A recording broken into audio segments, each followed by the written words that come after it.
Hello friends, welcome back again. Today's session we will going to share with you a second part of color.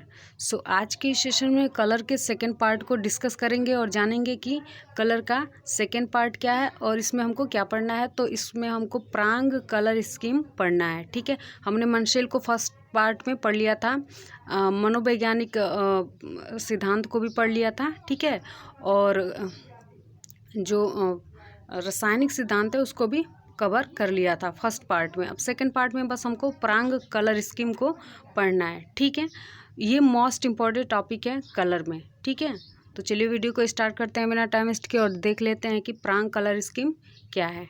ठीक है, तो video को like share करते रहिएगा और channel को सब्सक्राइब भी कर लीजिएगा।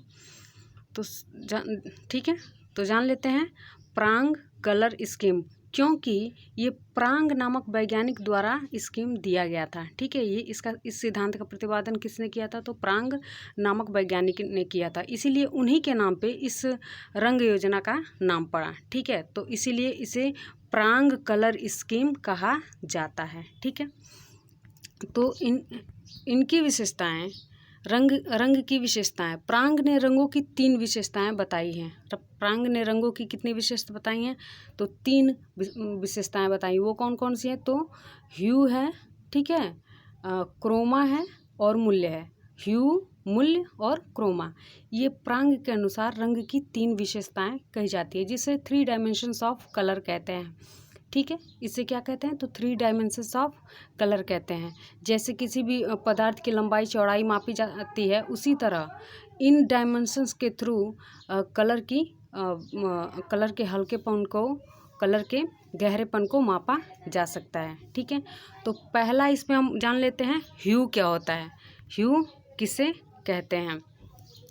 तो ह्यू का अर्थ होता है रंगों के नाम से, मतलब रंग के जो नाम होते हैं उन्हीं को ह्यू कहा जाता है। जैसे लाल, पीला, नीला, हरा, बैंगनी, रंग ही ह्यू है। ठीक है, ऐसे यहाँ पे कंफ्यूज नहीं होना है, रंग को ही ह्यू कहा जाता है।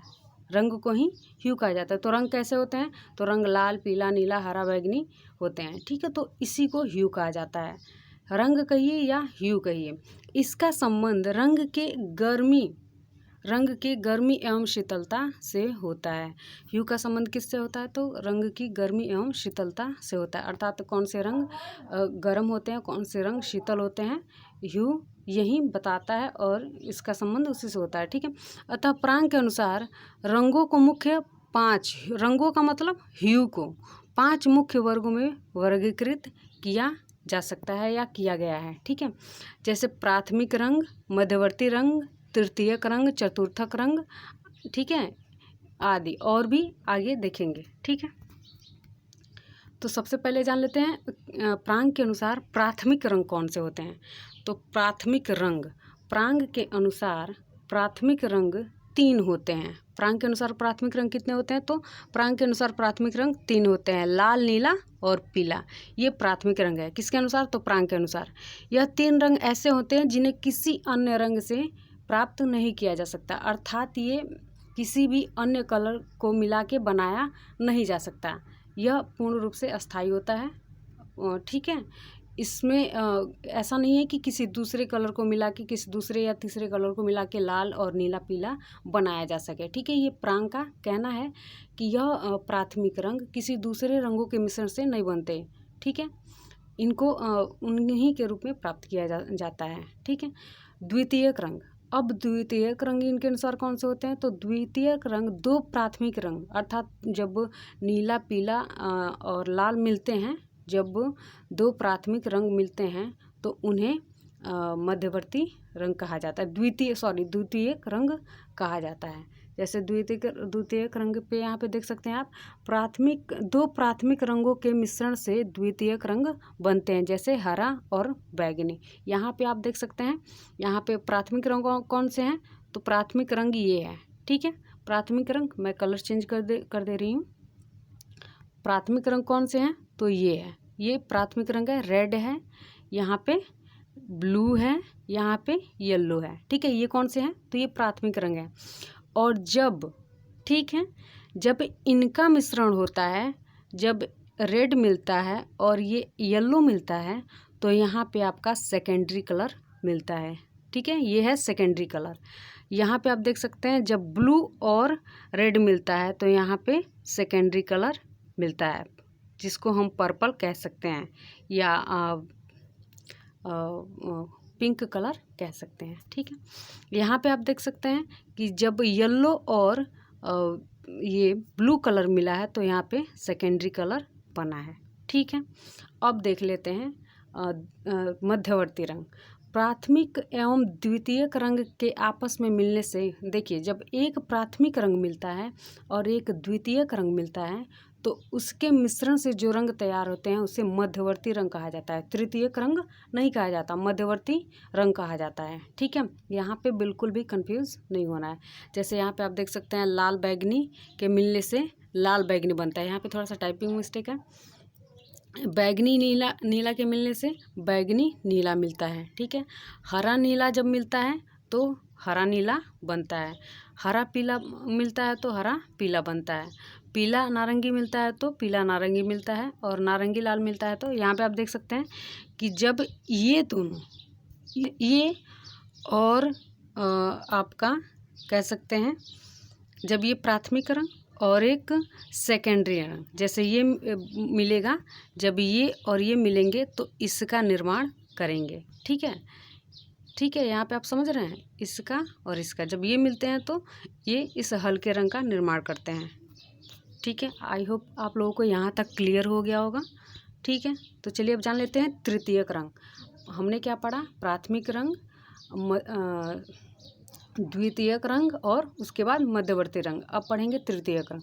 तो तृतीयक रंग क्या होता है? तो जब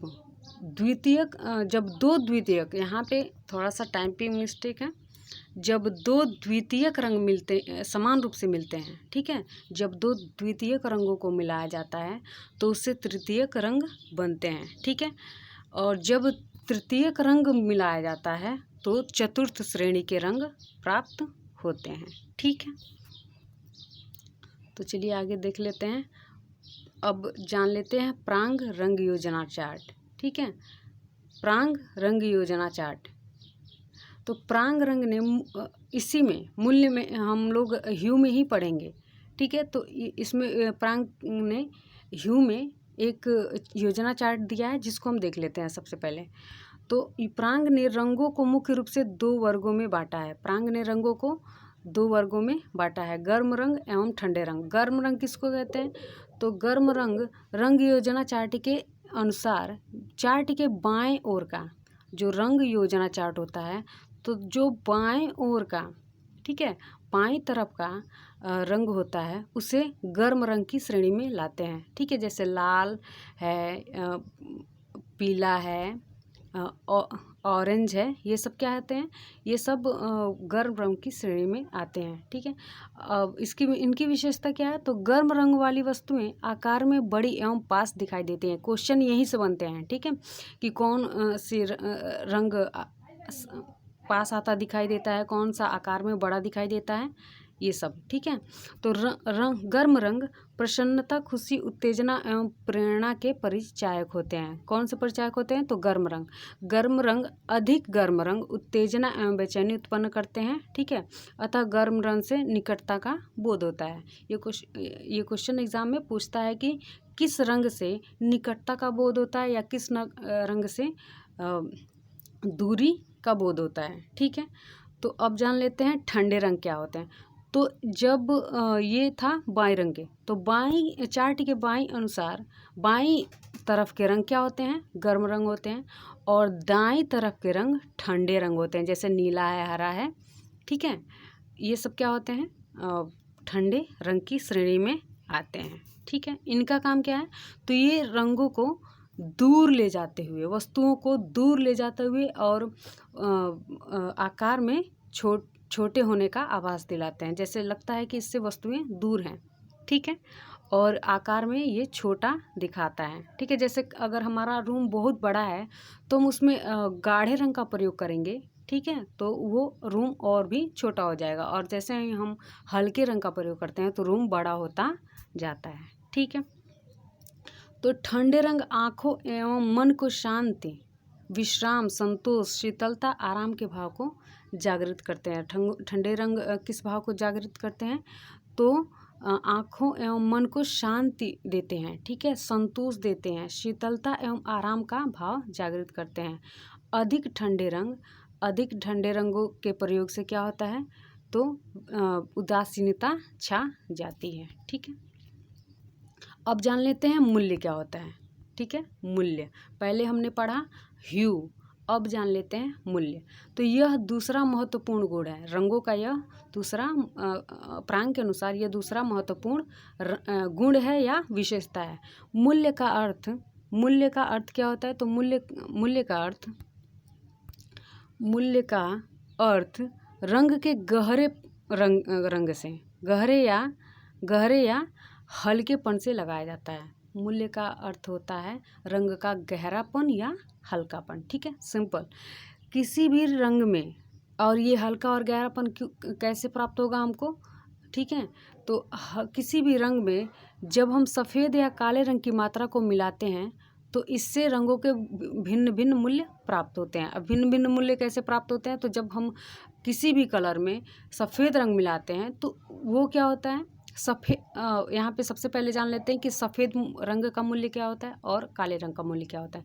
तो सफ़ेद रंग का मूल्य बहुत कम होता है, ठीक है। सफ़ेद रंग का मूल्य बहुत कम होता है और काले रंग का मूल्य अधिक होता है। इसलिए हम जब किसी भी कलर में सफ़ेद रंग को मिलाते हैं तो उसका मूल्य घटता जाता है, और जब काले रंग को मिलाते हैं तो उसका मूल्य बढ़ता जाता है, ठीक है।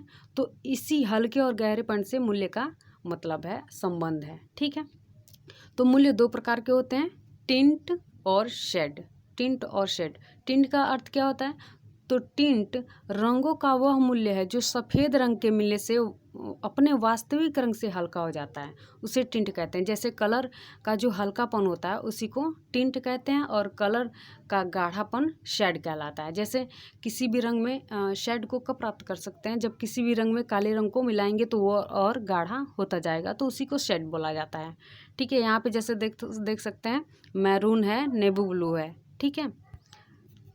तो इसका एग्जाम्पल आप टिंट और शेड का बेस्ट एग्जाम्पल यहाँ पे आप लोग देख सकते हैं। हमने ये हमारा क्या है? ये हमारा ये हमारा प्राथमिक रंग कहा जा सकता है, ठीक है। इसको मान लीजिए ये हमारा प्राथमिक रंग है, ये हमारा क्या है? प्राथमिक रंग है। अब इसमें हमने क्या किया? ब्लैक को मिला लिया। इसमें हमने ब्लैक को मिलाया तो यहाँ पे हमको और गाढ़ा मिला, यहाँ पे और गाढ़ा मिला, तो ये हमारा शेड की श्रेणी में आता है, ठीक है। इस जब रंगों का अनुक्रम इधर बढ़ता है तो इसको शेड बोलते हैं। और जैसे ही गहरापन, अगर इसमें सफ़ेद मिलाते हैं, सफ़ेद रंग कलर मिलाते हैं तो उसमें क्या होता है? तो हमें टिंट प्राप्त होता है, ठीक है। जैसे यहाँ पे आप लोग देख सकते हैं, ऊपर की तरफ हमें टिंट दिखाई दे रहा है। तो रंगों के हल्केपन को टिंट कहते हैं और रंगों के गाढ़ेपन को शेड बोलते हैं। यहाँ पे देख सकते हैं आप लोग, यहाँ भी समझ लो थोड़ा सा। ये क्या है? प्योर कलर है। ये क्या है? प्योर कलर है। उसमें हमने प्योर कलर में वाइट को मिलाया तो हमें ये टिंट प्राप्त हुआ, ठीक है। और जब इसमें हमने दोनों को मिलाया, वाइट और ब्लैक दोनों को मिलाया, तो हमें मध्यम श्रेणी का रंग मिला, ठीक है।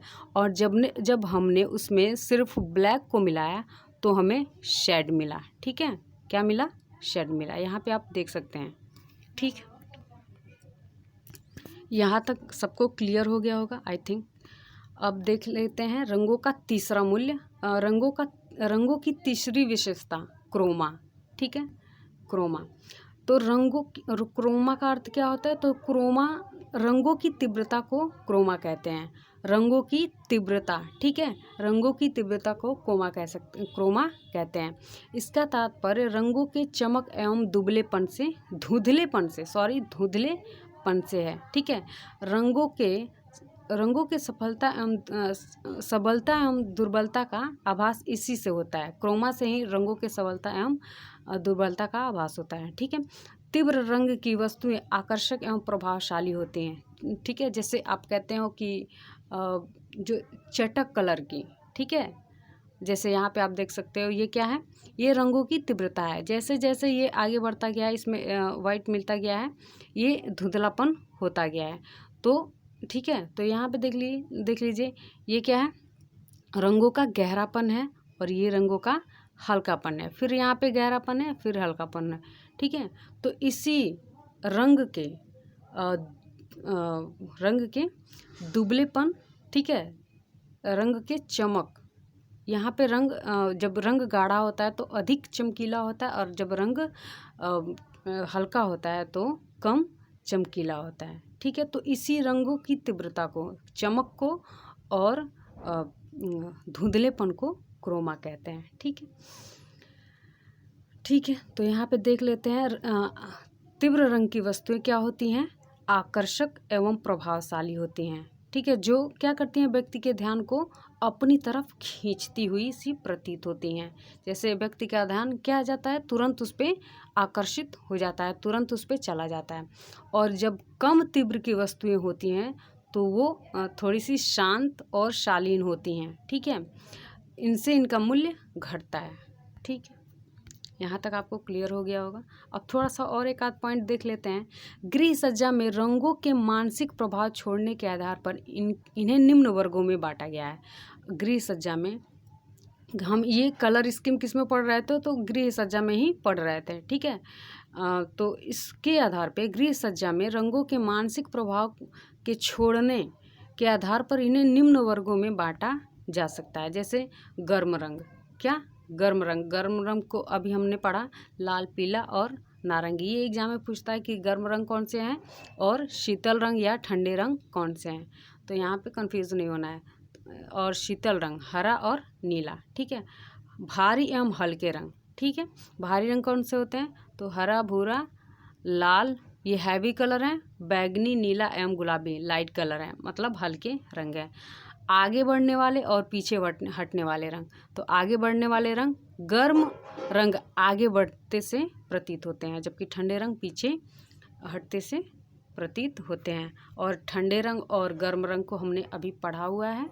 ठीक है, तो इससे आप लोग देख सकते हैं। ठीक है, तो वीडियो को लाइक शेयर करते रहिएगा और चैनल को सब्सक्राइब भी कर लीजिएगा। थैंक्स।